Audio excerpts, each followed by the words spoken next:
নমস্কার বন্ধুরা, আশা করি তোমরা সবাই ভালো আছো। নতুন একটা ভিডিও তোমাদের সবাইকে ওয়েলকাম। আমরা কিছুদিন আগে ঘুরতে চলে গেছিলাম আমি আমার বৌমনি ত্রিপুরা সুন্দরী মন্দিরে। আর এই হলো ত্রিপুরা সুন্দরী মন্দিরের সেনদিঘি। আর এখানটা একটা বড় মাঠ আছে পাশে, আর মাঠের মধ্যে না অনেক পাতা আর অনেক কুকুর বাচ্চাগুলো খেলা করছিল। তাদের সাথে আমরা একটু খেলা করতে করতে আমরা চলে এসেছি সেনদিঘির সামনে। আর আমরা এসেছিলাম আমি আমার বৌমনিও হাই করে দিল, আমিও হাই করে নিলাম।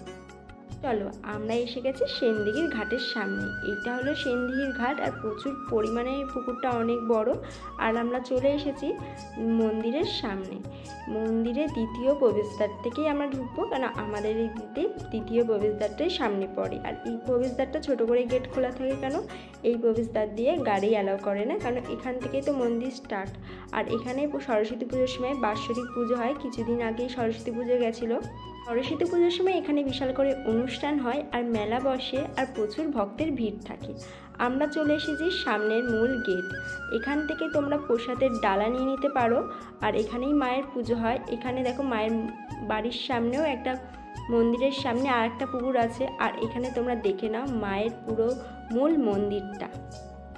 মা ত্রিপুরা সুন্দরী মন্দির এটা অবস্থিত কোথায়? কলকাতায় গড়িয়ার বোড়ালে বয়েজ স্কুলের সামনে থেকে সোজা পথে 5 মিনিটের মধ্যেই মায়ের মন্দিরের সামনে তোমরা চলে আসতে পারবে। এখানে অনেক সুবিধা ব্যবস্থা আছে। এই মন্দিরটা হলো পুরো 700 বছরের পুরনো। চলো তোমাদের সবার সাথে মায়ের দর্শনটা করে নিই, আর আমিও দর্শন করিনি। সন্ধেবেলার টাইমে এখানে পুজো হচ্ছিলো, সেই টাইমটাই আমরা এসেছিলাম। আর এই মায়ের মন্দিরের পুরো ভিউটা দেখো। মায়ের মন্দিরের মা যেখানে বসানো আছে সিংহাসনটা বিশাল বড়, আর মাকে ফুল দিয়ে খুব সুন্দর করে সাজানো আছে। আর একটা মন্দির আছে, চলো সেই মন্দিরটাও তোমাদের সবার সাথে দেখিয়ে দিই।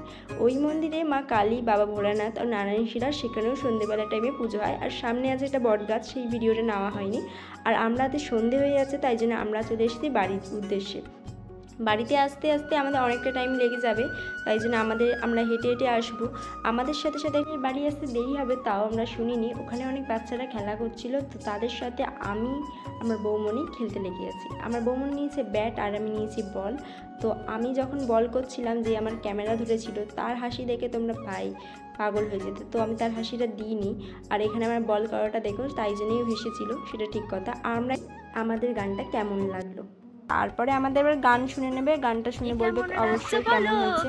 গানটা শুনে ভালো ভালো মানুষ অন্ধকারে অমানুষে আলোরে ডারে, এ কেমন হচ্ছে খেলা, চারিদিকে কষ্ট মেলা, কে কোথায় যাচ্ছে দেশে, থামবো কোথায় অবশেষে, রাজার রাজ্যে সবাই গোলাম করতে হবে রাজার সুনাম, না হয় তোমার কল্লা যাবে বিরাট কোটি শাস্তি শাস্তি।